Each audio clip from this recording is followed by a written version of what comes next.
Hey, it's your old pal Lucid Stew again, and I'm happy to announce that Dreams for PlayStation 4 is back.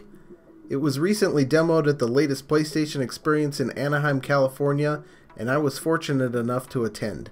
Let me take you through my experience and let's talk about some of the amazing new features that Media Molecule has added in the last year. Here I am waiting in line for PSX 2017. As soon as I got in the doors, I headed straight for the Dreams booth, and here's what I saw. I was there Saturday, December 9th, and on that day, Dreams was demoed by John Beach and Ed Hargrave. The big reveal at the show was the new audio capabilities, which were explained at length by Ed.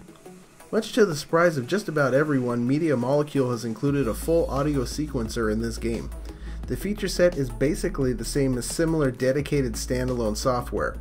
If you're not familiar with music or audio sequencers, they allow the user to take samples of sounds and order them together to make a piece of music. The ordered samples form tracks, and then you can layer multiple tracks to create complex overlapping sounds. Think of one track each for guitar, bass, drums, and vocals, and you have a full band. As if that weren't enough, Dreams is going to allow the user to record their own sounds on the PS4 mic or camera. There will also be a website that will allow users to upload sounds. This way you can record with a better mic or record sounds that your PS4 isn't able to reach.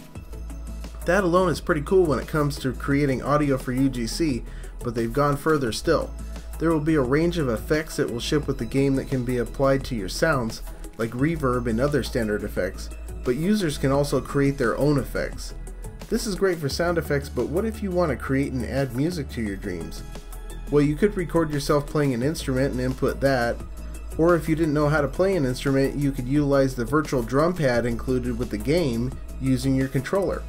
Then include all of Dreams' sharing capabilities, and not only will you be able to do all that, but you'll have access to everything that everyone else does.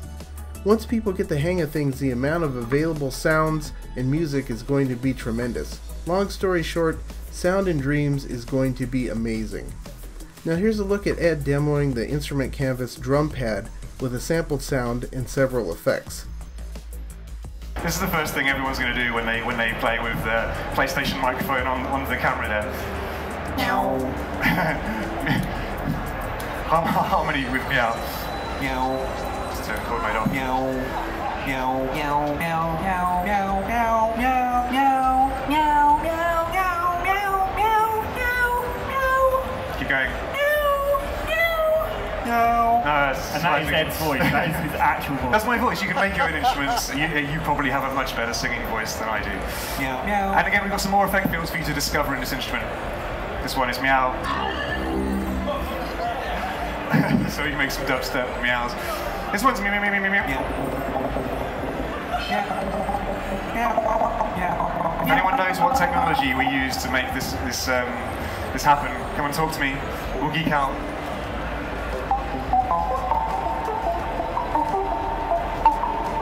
That's the same meow. It's the magic of effect fields. They're truly incredible. All of this sound and music functionality occurs in a timeline gadget, which tracks events over time. Media Molecule has mentioned that timelines can also be used for keyframe animations. Similar technology exists in pro game engines that use keyframe tracking for interpolation. MM hasn't shown that or made any mention of it, but the possibilities are exciting. But for the average user, advanced concepts like interpolation for animations might not be necessary. While it has been shown before, the action recorder was shown extensively at PSX. The action recorder can be used instead of simple position and transform logic. These are replaced by the user's recorded direction. What you're seeing now is an example of a transform animation that conforms to the beat of the world soundtrack. This logic can be difficult to program, but our minds can handle the concept intuitively. Back to audio for a moment, we get a peek at tweaking some audio characteristics for a waterfall object. The interesting thing here is the local spot waterfall menu. You might want to zoom in on that if you can. we see three options: volume, volume ADSR, and spiciness. All three have input and output handles, which means they can be read and or changed dynamically. In addition, check out how many more tabs there are on that menu.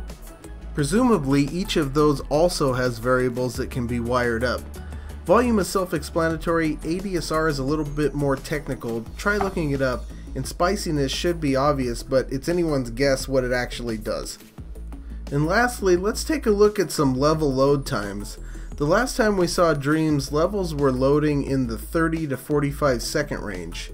These two levels load in 10 seconds or less each, which is not only a big improvement, but it's also just flat out good.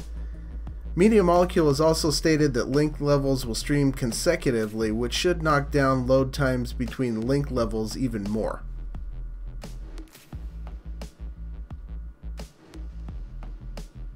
Well, that's all for Saturday the 9th. A couple of things of interest in the Logic department happened on the 10th while I wasn't there. I'll try to have a video up discussing that topic soon, so see you next time.